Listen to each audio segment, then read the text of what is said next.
Welcome to the Explainer. So if you're a coder or maybe a student just learning the ropes, you've probably been wondering, how can I actually use ChatGPT to get an edge? Well, today we're going to cut right through all the hype and build a super practical guide to turn this powerful AI into your own personal coding copilot. To really get a handle on just how huge this technology is, you only need to remember one number: 5 days. That's it. That's all the time it took for ChatGPT to get 1 million registered users. Now, just to give you some perspective, a platform that we all know is incredibly popular, Instagram, it took them 2.5 months to hit that exact same milestone. Okay, let's dive into this. So, here's how we're going to break it all down. We're going to start with the absolute fundamentals, the power and, yes, the peril. Then we'll get into the fun stuff, the practical skills like generating, translating, and debugging code.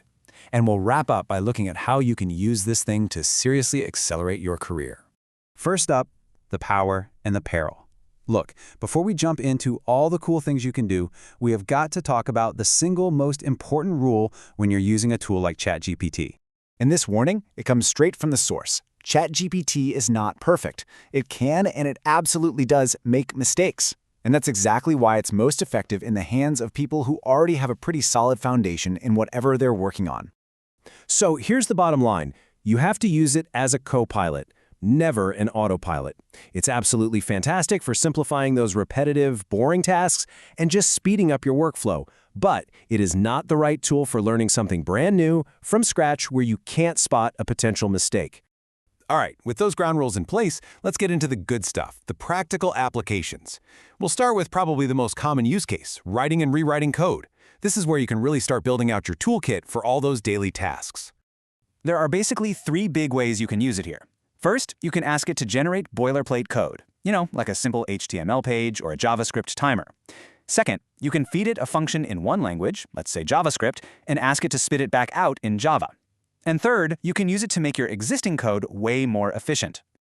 Now, when we talk about making code more efficient, a key idea here is something called time complexity.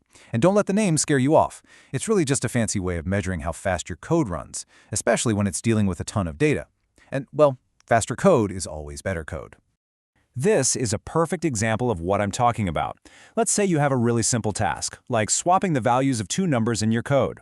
The standard way on the left works just fine. It uses an extra variable, gets the job done. But if you ask ChatGPT for a more optimized way, it might give you the solution on the right, using a clever bitwise operation that's way faster and more efficient. It's the kind of trick that can take your code from good to great.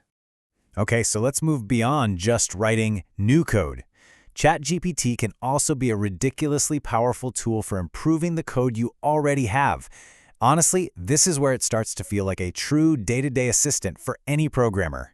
For instance, let's say you've got this function for a common sorting algorithm called bubble sort. You know something's wrong with it, it's just not working. Well, you can just copy and paste that code right into ChatGPT and ask a simple question. Can you find the bug? And a lot of the time, boom, it'll nail it. In this case, it correctly spots that the code is missing the most important part, the actual logic that swaps the elements. It not only tells you the problem, but gives you the corrected code right then and there. And this goes for understanding and documenting code too. You can throw a confusing chunk of code at it and ask for a plain English explanation. Or you can give it a function and have it instantly generate a README file for your project. I mean, just think about the hours this saves. Instead of dreading documentation, you can focus on what really matters, building cool stuff.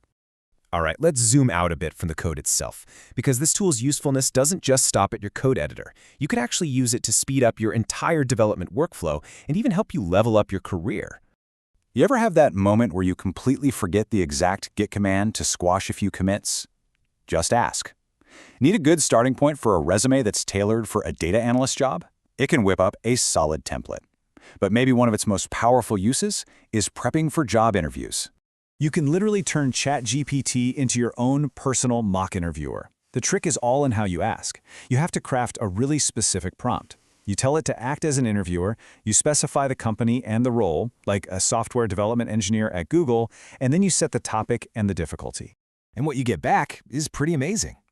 If you ask for something easy, you'll get a classic warm-up question.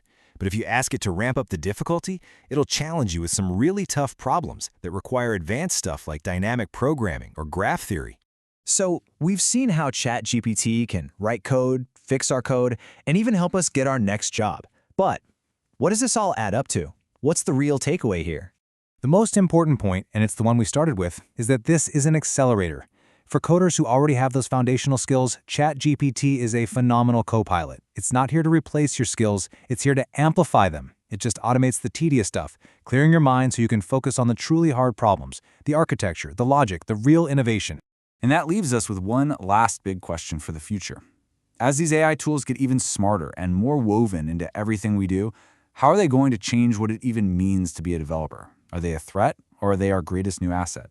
That is something for all of us to watch.